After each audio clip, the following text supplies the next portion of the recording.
Um, what's up, everybody? So, I kind of lied about finishing the bike. I'm not completely finished with it, or I haven't been.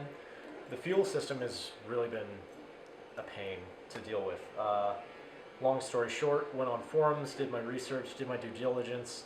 Everybody says that these are terrible carburetors, but only, I guess, 500 people have bought them for the XS400, and they've been having one hell of a time trying to tune them, which these are from Dime City Cycle, Mike's XS. That is a company down in Florida, Dime City Cycle. They're a nice little mom and pop bike shop. The guy that commissioned a company to make these carburetors for them had those motorcycles in mind. So him having an education, I'm not saying he's wrong, but I'm not saying he's completely 100% right. They come with 3 pilots, 3 main jets, and 1 needle with a movable clip. Right now I've got the middle jet for the main. I think I'm running 38s for pilots. So I specifically bought some 38s and threw them in there. I'm about 1 turnout. It idles like it should. Getting it started is a 4 to 5 kick process. You gotta prime the engine basically. God, this is not comfortable to sit on. So priming the engine is just opening the enricher, kicking it a couple times to actually get fuel into the engine. Then after that, you turn the bike on, then kick. Usually fires the second kick. Then you turn the choke off or your enricher off, and then you should be good to go. It does now idle like a champ when it's cold. Yeah, it's just been tuning this, and that's like, it's just, this has been a problem. Everybody on forums thinks that the stock Mikunis that come with these BTS 34s or 32s,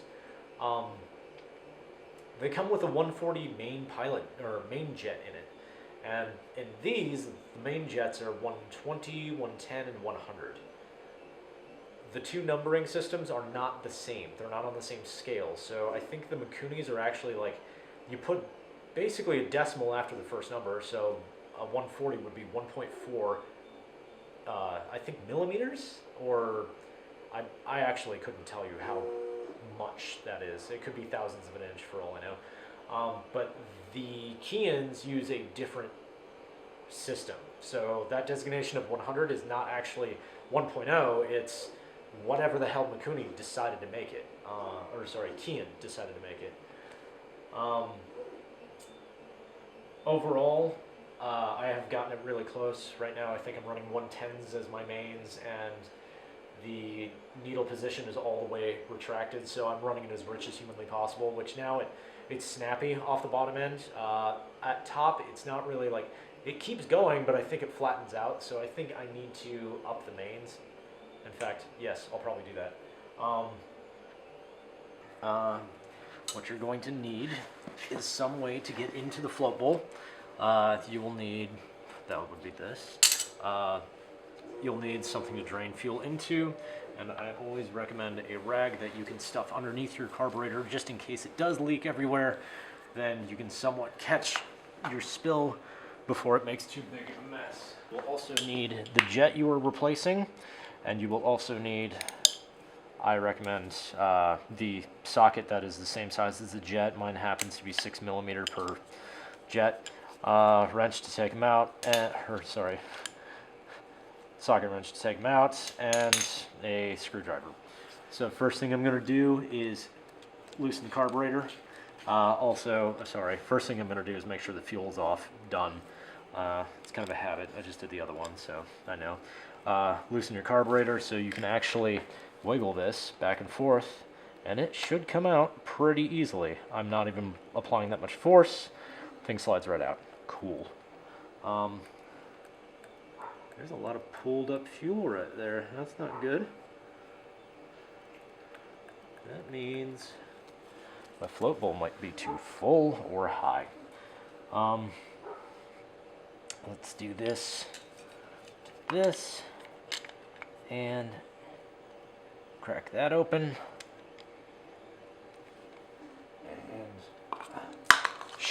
shoot. Where are you? There you go, right there. Let me actually see if I can zoom out a little for you.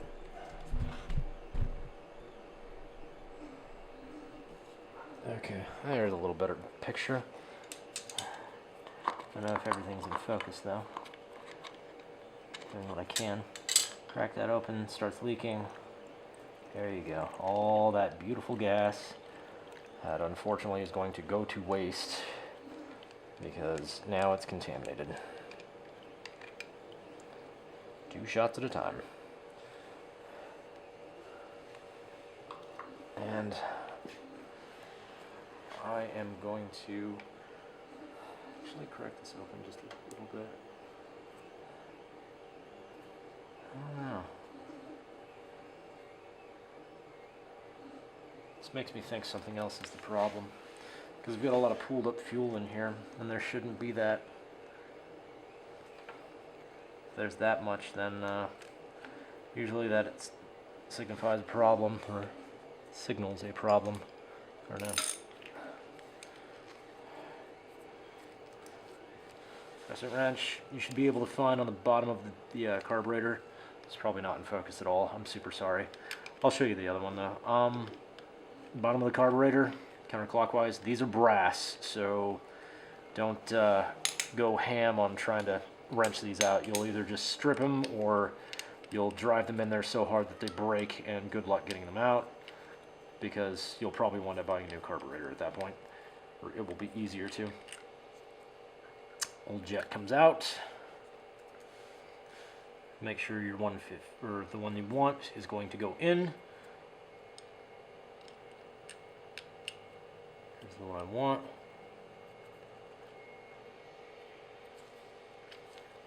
Let's snug it a little, just so my wrench will grab. Cool. Get my wrench. I'm one-handed, of course, because that's how all tools should be used. Make sure it's driving the correct direction.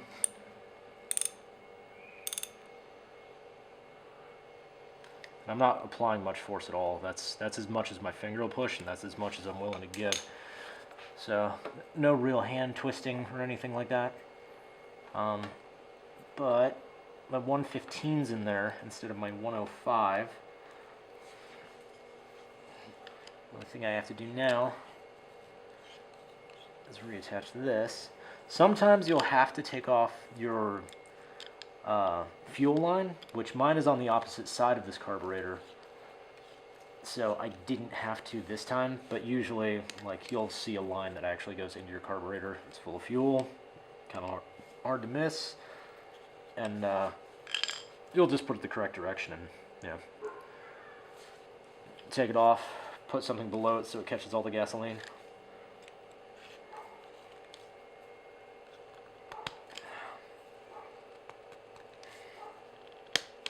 Come on, snug up. Gotta get new hose clamps. That's snug. Not too tight, not too loose. If you tighten these too much, they'll actually warp the plastic around it, so it'll actually cause a vacuum leak. So instead of it being a circle, it'll kind of oval out, or some piece will get pinched up, so it'll not do its thing. Oh shoot, we forgot this. Make sure you put the stop on the bottom back on correctly. If you don't, you will leak fuel everywhere. Fluel. You can tell it's been a long day. Okay, semi-warm engine, warmish. See how this works.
positions, see how that works. If it's a little more responsive, that's great. It seems like when I open the throttle barely,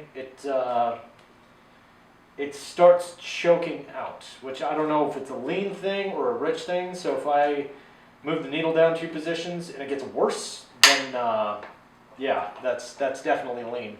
If I move it down 2 positions and it gets better, that means it's too rich. So that's how you change your main jet. Yeah, good luck. So it's the very next day. Now I have daylight. I ran the motorcycle and it felt like it was either sputtering or flattening out on the bottom end and then taking off afterwards. So I think what I'm going to do is drop the needle 2 positions, like I said before, and see how that operates, run the bike, get it up to operating temperature, and then after that, see if it performs better, and we'll kind of go from there. Jetting is a process that's always hit and miss. It's a lot of miss or getting closer. It's kind of like pinata opening. I don't even know what that's called. Like you swing, you're either closer or not, or you just slowly dial yourself in and just only change one thing at a time. So let's change the needle position. Okay, so what I need to do is move the needle position inside the carburetor. So my slide is here. I need to get this entire piece off, or the carburetor itself off, so I can get access to the slide and move the needle position around, then put it back on. So my carburetor specifically is attached by 1 hose clamp. So take my hose clamp, slide that off roughly, make sure your fuel is shut off, because if you tilt the carburetor it might leak. Then it will put more fuel into the carburetor and leak more, and basically, you know, have a perpetual cycle of leaking. Mine's easy to get to. I can just pull my carburetor out a little bit, move the slide up. Careful, this is under pressure, and now that I'm pulling the cable, it's under more pressure. And then there's 2 screws for the top of this, and I can remove the slide after these 2 screws come out. Come on. There's 1, there's 2, and it's not a ton of pressure. I'm lucky today. Okay, so make sure you don't annihilate your gasket if you have one up here. You're going to have to take this spring, get a pair of needle nose pliers, make sure they're the kind that don't clip anything, or if they do, super far back, keep that away. Put pressure up here and lock this spring in place, so now you have some room to work with. The carburetor actually has a locking mechanism in it, so you can just push the needle up, that'll pull the locking mechanism, allow the cable to move free, and the whole thing should come out. This will come off. You can actually leave it on if you want. If you're that dexterous, I'm pseudo-dexterous about that. My needle position, the whole needle comes out, is at position 1, so that's the richest. I need it to be in the middle position, so what I'm going to do is just pop this circlip off and put it in the middle position. My circlip is a tiny bit big. I should get a new one. I'm going to order that today. Drop that back into the slide. As it drops back into the slide, it shouldn't go anywhere, shouldn't fall out. And there goes that locking mechanism. Make sure all your parts are still clean. And I need spring goes on, locking mechanism goes on. Where are you? There you go. Cable goes in. Locking mechanism goes in, cable gets locked, let the spring tension go, and I shouldn't be able to take this off, okay? So it shouldn't slide out the wrong direction. My cable shouldn't suck back up into the throttle, so I'm good to go there. This will actually stay fairly rigid because of the fact that this is now loaded by a spring. Put my gasket on in the right direction, Don't bend the shit out of the needle. Slide the slide back into the carburetor. It should go all the way down. No resistance, no nothing. And put my gasket on correctly. Go the correct direction. These should actually go in one direction, so there's no like mismatching or anything like that. It won't screw on the correct direction, or the incorrect direction, I should say. Put your screws back in. Come on.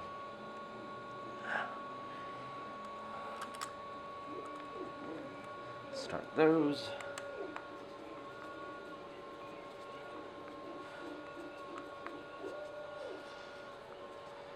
So that seats. Remember, your carburetors are kind of fragile things, so you don't have to torque the crap out of them. You're working with small precision parts that are not very precise. So as long as they're snugged up and there's no air leaks from that gasket, we should be good. Same with here. Slide that back into the boot. If your boot is cracked or really hard, I recommend replacing the boot, because chances are it'll cause an air leak, and then you'll never be able to diagnose your carburetors because you'll have that problem continually giving you trouble. Snug down the boot, not super tight, but tight enough, which I've had these off so many times, I know exactly how tight they should be. That's good. Your carburetor shouldn't pop off on its own or very lightly. And make sure your throttle cable is in the correct position. That's not good. That keeps backing out. I gotta stop that from happening. So yeah, there you go. Let's run it again. See how it works. Okay, the engine is extremely hot right now. I just went for a trial run. Yes, it is the next day. That's why I'm wearing different clothing. Halfway through this, I think me dropping the needle down too far, it's either one of two things. The jets I use aren't the greatest, or I drop the needle down too far and it's running lean when I actually ran it at consistent throttle all the way around the giant loop. So yeah, now I'm going to take the needle and move it down. I'm going to move it down 2 positions, or retract it 2 positions. I know I said yesterday that I got a little sputtering off the bottom end, but I didn't know whether that was lean or not. I'm thinking that might have just not been good enough. I think it might have been lean, so I'm going to try and put the needle back to the same position, and then run the motorcycle again and see how it feels. After this thing cools down, of course.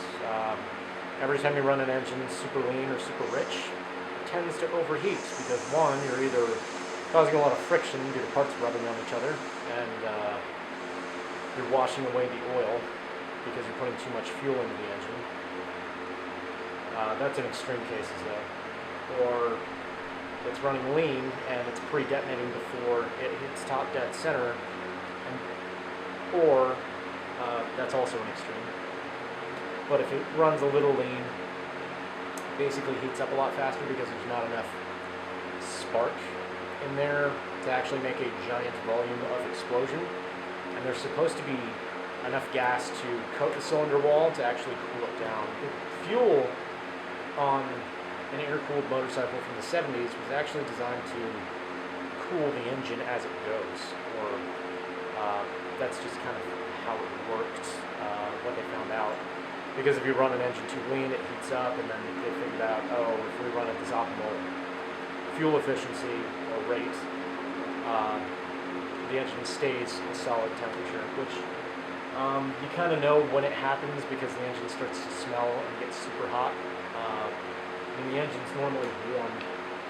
Like right now, keeping my hand on it for a very long time sucks. When it's at operating temperature, I can put my hand on the crankcase and pretty much have it be fine. Yeah, it's hot, but it's not like unbearably hot. And here, I can't hold it for too long. And I thought it might have been my pilot circuit's not tuned correctly. So I messed with it, ran it up and down the road, and it got worse. So I changed the settings back, and it's running correctly again. And it seems to run a lot more stable when it's just idling for a few minutes or for a bit. So yeah, I guess I'll change the needle position again. This is why this is taking me so long, because right now it's 3 o'clock in the afternoon or 2:30, and I don't want to do this again. And running this thing again and again and again sucks. So that's why I would do things like write it down and just, I'll come back and do it next weekend. And you know, if you do that 30 times, it's pretty much a year goes by, because you know, life happens as well. But here we go. So I just ran it around the block. It seems to be running a lot better. Needle position is all the way out. It's 82 degrees today.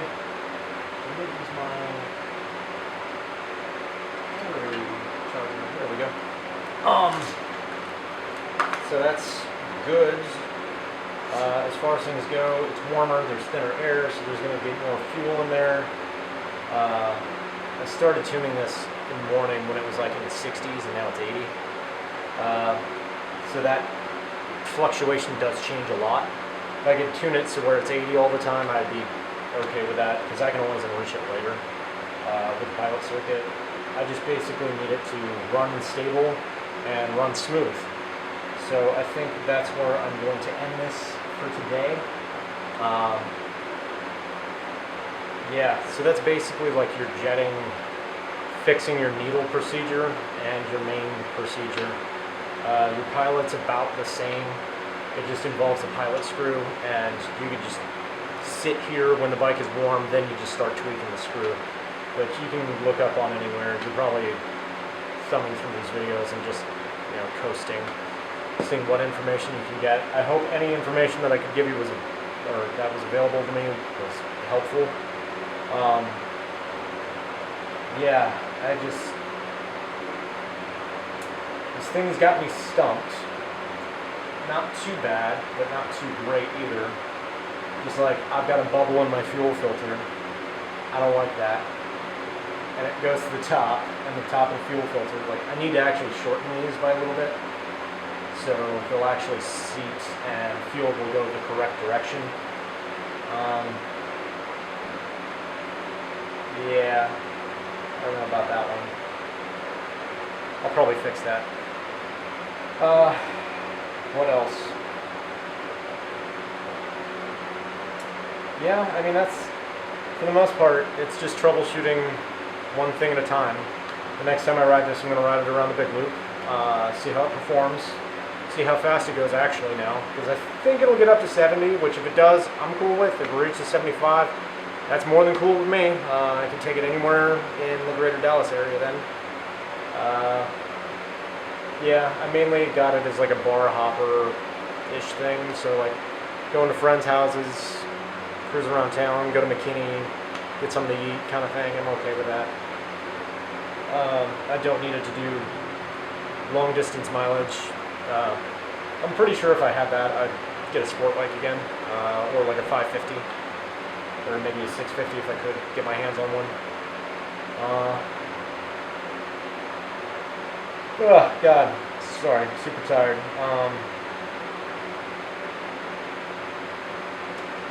Yeah, I don't know. I'm hoping this is where, like, it comes to a close, but if not, it's just a little more tweaking. I may go up a main jet size if it still runs super lean, but other than that, I ran it through the rev range, did a few normal stops, went around the block on a long straight, just basically opened it up really heavy. It seemed to perform well, didn't stumble anywhere, so that's good. So, yeah, basically run it through its paces, read what it's doing, write down what it's doing, or remember, change those things to counteract what it's doing. So if you have a sputter off the bottom end, you need to drop your needle position down. If it runs great on the top end, but it's super lean on the bottom, that means you need to pull your needle up. If it runs super great when your needle's all the way up, but it runs like crap on your top end, so at very high speeds, throttle wide open, that means your main jet's too small. It's a pain. It really is. It is a labor of love, is what a lot of people call it, which I call this the 7th level of hell, or where people who talk in movie theaters go. Yeah, it's warm now. I can actually hold it. It stayed about this consistent temperature the entire way through, so that's getting super close, or closer. I am super tired for some reason, so I'm just gonna go in, drink my protein drink like I'm supposed to, because I'm growing, and have a good day, I guess. Enjoy, you guys.